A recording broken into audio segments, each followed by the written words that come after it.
হাজার হাজার মিডিয়া উসমানকে ঘিরে, শহীদ উসমানকে ঘিরে হাজার হাজার মিডিয়া হসপিটালের মধ্যে তারা লাশকে ঘিরে সকল মিডিয়া উপচে পড়া বীর জমিয়েছে। এর মাঝখান দিয়ে উসমান হাদির স্ত্রী উসমান হাদিকে শেষ বিদায় জানাতে গিয়েছে, শেষ নজর দেখতে গিয়েছে। এরপরেও কোনো মিডিয়া, আন্তর্জাতিক মিডিয়া কিংবা লোকাল মিডিয়া, কোনো মোবাইলের মধ্য দিয়েও তার একটা ছবি কেউ নিতে পারে নাই। গতকালকে একটা জিনিস আমি খবরের কাগজের মধ্যে দেখলাম, খুব অবাক হয়েছি দেখার পর। আর আমি নিজে নিজে চিন্তা করলাম, আমি একজন আলেম, রব্বুল আলামিন আমাকে এমন একজন স্ত্রীও দেয় নাই। আমার মতো কত আলেম জমিনের মধ্যে আছে, আমার মনে হয় কেউ এমন স্ত্রী পেয়েছে কি পাই নাই আমি জানি না। আমাদের বাংলাদেশের মধ্যে একজন শহীদ কিছুদিন পূর্বে জমিনের মায়া ত্যাগ করে চলে গিয়েছে, তার নাম উসমান হাদি। আমার ভাই যখন মৃত্যুবরণ করেছে, ভাইয়ের জন্য তাম বাংলাদেশের মানুষগুলো ক্রন্দন করেছে, চোখের পানি দিয়ে জমিন ভিজে গিয়েছে, ঢাকার রাজপথ ভিজে গিয়েছে, যারা নামাজি মুসল্লি যায় নামাজ ভিজে গিয়েছে। আমার ভাইয়ের একটা কলিজার টুকরা সন্তান আছে, তার স্ত্রী আছে। দেখেন কত শত মানুষ তার পক্ষে গিয়ে অনলাইনের মাধ্যমে কত কিছু বলল, কত কিছু আবেদন করলো, কিন্তু তার স্ত্রী, প্রাণ প্রিয় স্ত্রীকে কোনো মিডিয়ার সামনে দেখা যায় নাই। অথচ বাংলাদেশের একজন প্রসিদ্ধ ইসলামিক স্কলার, যার নাম নাহি বললাম, তাকে নিয়ে কিছুদিন পূর্বে যখন গন্ডগোল হলো, পর্যায়ক্রমে একটার পর একটা লাইভ সে করেছে। যুবকরা জানো না, আলেমরা কোনো অপরাধ করলে, ফ্যামিলির মধ্যে কোনো সমস্যা হলে দেখা যায় আলেমরা, আলেমদের বউ লাইভের মধ্যে চলে আসে, আলেমের বিরুদ্ধে কথা বলে, কত কিছুই না করতে চাই, রাস্তার মধ্যে সংবাদ সম্মেলন করে। কিন্তু আমি বারবার হতভম্ব হয়েছি আর চিন্তিত হয়েছি, আমার ভাই উসমান হাদির স্ত্রীটা কেমন মেয়ে, এরকম একটা মেয়েকে কোনাখালীর মধ্যে জন্মানোর প্রয়োজন নাই। হাজার হাজার মিডিয়া উসমানকে ঘিরে, শহীদ উসমানকে ঘিরে হাজার হাজার মিডিয়া হসপিটালের মধ্যে তারা লাশকে ঘিরে সকল মিডিয়া উপচে পড়া বীর জমিয়েছে। এর মাঝখান দিয়ে উসমান হাদির স্ত্রী উসমান হাদিকে শেষ বিদায় জানাতে গিয়েছে, শেষ নজর দেখতে গিয়েছে। এরপরেও কোনো মিডিয়া, আন্তর্জাতিক মিডিয়া কিংবা লোকাল মিডিয়া, কোনো মোবাইলের মধ্য দিয়েও তার একটা ছবি কেউ নিতে পারে নাই। সম্মানিত সম্মানিত আমার মা হলো এটা। আর আমার যে মাগুলো আজকে টিকটকের মধ্যে চলে গিয়েছে, যে মাগুলো আজকে ওপেন লাইভ করছে, টিকটকের মধ্যে নাচছে, তারা মনে করছে তাদেরকে মানুষে ভালোবাসা দিচ্ছে। হ্যাঁ, আপনাদেরকে মানুষে ভালোবাসা দিচ্ছে, ওই মানুষগুলো আপনাকে ভালোবাসা দিচ্ছে যে মানুষগুলো আপনার মতো নিকৃষ্ট কীট পতঙ্গ জাহান্নামের, ঠিক কিনা? কোনাখালীর মা বোনেরা, আপনাকে উসমান হাদির বউয়ের মতো হতে হবে। আপনি যদি আমার অবিবাহিত যতগুলো বোন এখানে আছে, এই চকরিয়ার মধ্যে যতগুলো অবিবাহিত বোন আছে, আমার এই আলোচনাটা ইউটিউবের মধ্যে যাবে, ফেসবুকের মধ্যে যাবে, যারা পরবর্তীতে শুনবে, যতগুলো অবিবাহিত মেয়ে আছো সবাইকে বলছি, আমার ছোট বোন হিসাবে বলছি, তুমি যদি সম্মানিত হতে চাও, তোমার দাম যদি তুমি বৃদ্ধি করতে চাও, তাহলে বেপরদাভাবে চলা যাবে না। উসমান হাদির মতো দেশপ্রেমিক একজন যুবকের সাথে তুমি যদি বিবাহ বন্ধনে আবদ্ধ হতে চাও, উসমান হাদির মতো একজন যোগ্য সন্তান যদি তোমার হাজবেন্ড হিসাবে চাও, যে মানুষটার জন্য তাম বাংলাদেশের সহ বাংলা ভাষাভাষী যতগুলো মানুষ আছে সবাই ক্রন্দন করেছে, এমন একটা যুবককে, মুমিন যুবককে যদি জীবনে তোমার চাও, তাহলে পর্দাহীন চলার কোনো সুযোগ নাই।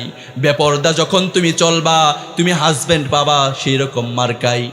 তুমি যেরকম চরিত্রহীন, তুমি যেরকম টিকটকার, তুমি যখন ফেসবুক লাইভ করো, লাইকি করো, ইমুতে চ্যাটিং করো, তোমার জীবনে যিনি আসবে তিনি কিন্তু এর বিপরীতে আসবে না। তুমি যদি থাকো 1 নাম্বার, সে থাকবে 6 নাম্বার। এজন্য কোনাখালীবাসী, চকরিয়াবাসী নিজের মেয়েকে দেখে দেখে রাখবেন। এখন স্মার্টফোনের জামানা। আমার যুবক ভাইরা, আমি যুবকদেরকে ভালোবাসি বেশি, আমি যুবকদেরকে বেশি ভালোবাসি। আমি নিজে যুবক, নাকি বুড়া হয়ে গেছি? আমি নিজে যুবক, যুবকরাও আমাকে ভালোবাসে, আমি যুবকদেরকে ভালোবাসি। আমার যুবক ভাইদেরকে আমি অনুরোধ করে যাচ্ছি, তোমার যদি ঘরের মধ্যে বোন থাকে, তোমার যদি ঘরের মধ্যে স্ত্রী থাকে, তোমার ঘরের মধ্যে তোমার অধীনে তোমার বউ আছে, তোমার অধীনে তোমার বোন আছে, তাদের দুইজনকে তুমি নিরাপত্তা দিবা। তুমি তাদের মোবাইলটা মাঝে মাঝে চেক দিবা। তোমার বোনের মোবাইলের মধ্যে, তোমার ওয়াইফের মোবাইলের মধ্যে টিকটক নামের যে ভাইরাস অ্যাপ আছে সেটা যেন না থাকে। যুবক, তুমি কাজ করছো, ব্যবসা করছো, বাণিজ্য করছো, ফাঁকে ফাঁকে ফেসবুকিং করছো। প্রায় মানুষ ফেসবুক চালায়, কিন্তু প্রায় মানুষ টিকটক চালায় না। টিকটক চালায় তারা বেহায়াপানা, উলঙ্গপানা চাই যারা। তো তোমার বউ টিকটকের মধ্যে আইডি খুলে ভিডিও আপলোড করে, তোমার খবর নাই কেন? তোমার তো টিকটক আইডি নাই, তুমি জানবা কেমনে? তোমার বোন টিকটক আইডি খুলে খুলে মেসেঞ্জারের মধ্যে চ্যাট করে আরেক ছেলের সাথে, তোমার খবর নাই। তোমার তো খবর রাখার দরকার ছিল, তোমার দায়িত্ব। তোমার বোনকে দেখার দায়িত্ব তোমার নয়? খবরদার মুরব্বী বাবারা, মেয়ে কি করছে না করছে প্রতিনিয়ত খবরদারি করবেন। আর প্রয়োজন বোধ মনে করলে মেয়ের হাতের মধ্যে স্মার্টফোন দিবেন না, প্রয়োজন নাই স্মার্টফোনের তা। আর যদি স্মার্টফোন দেওয়ার প্রয়োজনই হয়, তাহলে নিয়মিত আপনার ছেলের মাধ্যমে কিংবা যে মোবাইল বুঝে তার মাধ্যমে, আর আপনি যদি নিজে বুঝেন আপনি নিজে মাঝে মাঝে স্মার্টফোনটা চেক দিবেন। পারবেন তো ইনশাআল্লাহ? আল্লাহ তাআলা আমাদেরকে বুঝদান করেন। আমার যুবক যারা আছেন, যুবক ভাইদেরকে উদ্দেশ্য করে বলছি, রাসূলুল্লাহ সাল্লাল্লাহু আলাইহি ওয়াসাল্লাম ১৫০০ বছর পূর্বে ঘোষণা করেছেন, কিয়ামতের ময়দানে রাব্বুল আলামিন যুবক যারা তাদেরকে প্রশ্ন করবেন, ও যুবক কিংবা মুরব্বী হয়ে মৃত্যুবরণ করেছে যারা, তারা কি একসময় যৌবনকাল পার করে নাই? করেছে। সেদিন রাব্বুল আলামিন সবাইকে জিজ্ঞেস করবে, ও গোলামেরা, তোমরা জমিনের মধ্যে যৌবন পেয়েছিলা, যৌবনের শক্তি পেয়েছিলা, টাকা পেয়েছিলা, অর্থ সম্পদ পেয়েছিলা, বাহাদুরি পেয়েছিলা, ক্ষমতা পেয়েছিলা, সেই যৌবনকালটা তুমি কিভাবে অতিবাহিত করেছ? আমার যুবতী বোন যারা আছে তাদেরকেও কিন্তু জিজ্ঞেস করা হবে। সেদিন আপনি যদি বলতে পারেন, মালিক যুবক বয়সে, যুবতী বয়সে আমি অন্যায় করি নাই, অপরাধ করি নাই, জানা করি নাই, ব্যভিচার করি নাই, আমি চোখ দিয়ে খারাপ কোনো পুরুষের দিকে তাকাই নাই, আমি পুরুষ হিসাবে কোনো নারীর দিকে চোখ নিক্ষেপ করি নাই, কোনো বেহায়াপানা উলঙ্গ ছবি আমি দেখি নাই, সেই দিন যদি আপনি আল্লাহ রাব্বুল আলামিনের সামনে বলতে পারেন, আপনাকে জান্নাতি দিয়ে দিবেন তিনি কে? আজ যুবকের কি অবস্থা আছে? যুবকরা আজ এই অবস্থার মধ্যে নাই। যুবকরা আজকে প্রেমের মধ্যে নিমগ্ন হয়ে গিয়েছে। যুবতীরা আজকে প্রেমের মধ্যে নিমগ্ন হয়ে গিয়েছে।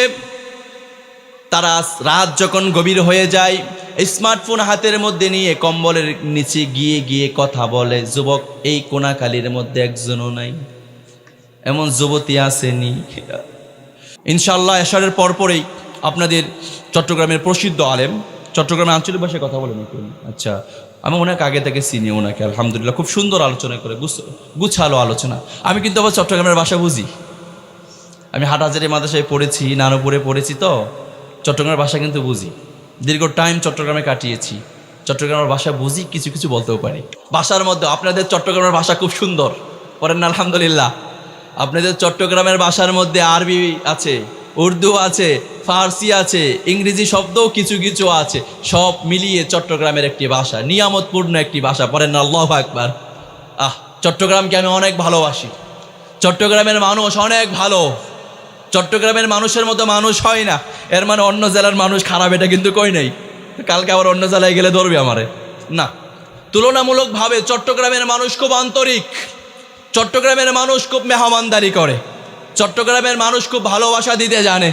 চট্টগ্রাম মানুষ ইসলাম প্র্যাকটিস করে বেশি, ইসলামকে নিজের জীবনে ধারণ করে বেশি। আল্লাহ তাআলা এই চট্টগ্রামের মধ্য দিয়েই তামাম বাংলার জমিনের মধ্যে ইসলামকে প্রসার করেছিলেন, ঠিক কিনা? এই জন্য চট্টগ্রামের মানুষ ইসলাম প্রিয় মানুষ। আল্লাহ তাআলা যাদেরকে চট্টগ্রামের মধ্যে জন্মদান করার সুযোগ করে দিয়েছিলেন, যারা চট্টগ্রামের মধ্যে জন্মগ্রহণ করেছেন, সবাই একবার জোরে পড়েন আলহামদুলিল্লাহ। জন্মগ্রহণ করার পরে ইসলাম মানতে হবে নাকি শুধু চট্টগ্রাম, ইসলামাবাদ, এটার পূর্ব নাম ইসলামাবাদ না? ইসলামাবাদ, চট্টগ্রামকে ইসলামাবাদ বলে। ইসলামাবাদের মধ্যে জন্মগ্রহণ করলেন, নামাজ রোজা পড়লেন না, ইসলামের কোনো তোয়াক্কা করলেন না, জান্নাত খুঁজলেন, পাবেননি? না, কখনো সম্ভব নয়। আল্লাহ আমাদেরকে বুঝদান করেন। তো মাঝে মাঝে কিন্তু হাফেজ নুরুল কাদের সাহেব হাফিজাহুল্লাহর আলোচনা আমি শুনি, যেহেতু একটু একটু বুঝি। তো ওনার মা বাবার একটা ওয়াজ আছে, মাঝে মাঝে আমার শুনে আমার কান্না আসে। খুব সুন্দর আলোচনা করে আমাদের উস্তাদ। আল্লাহ তাআলা আমাদের উস্তাদের হায়াতের মধ্যে বরকত দান করেন, পড়ে না আমিন। বিশেষ করে আপনাদের এলাকার রত্ন যিনি আছেন আব্দুল মালিক সাহেব হাফিজাহুল্লাহ, আল্লাহু আকবার, অনেক বড় মাপের আলেম, অনেক বড় মাপের। আমার মতো কত আলতাফ হাজার হাজার যে তৈরি করেছে হিসাবের বাইরে। এলাকার মানুষ তো মূল্যায়ন করতে জানে না, এলাকার মানুষ মূল্যায়ন করতে জানে না, কিন্তু উনি যে কত বড় বড় আলেমদের উস্তাদ আপনি দেখলে টাসকি খেয়ে যাবে। আল্লাহ তাআলা আমার উস্তাদের হায়াতের মধ্যে বরকত দান করেন, পড়ে না আমিন। আল্লাহ আমাদেরকে আজকে যে আলোচনা করেছি প্রত্যেকটা আলোচনা বুঝে শুনে নিজের জীবনে বাস্তবায়ন করার সুযোগ করে দিন, আমিন। আসসালামু আলাইকুম ওয়া রাহমাতুল্লাহি ওয়া বারাকাতুহু।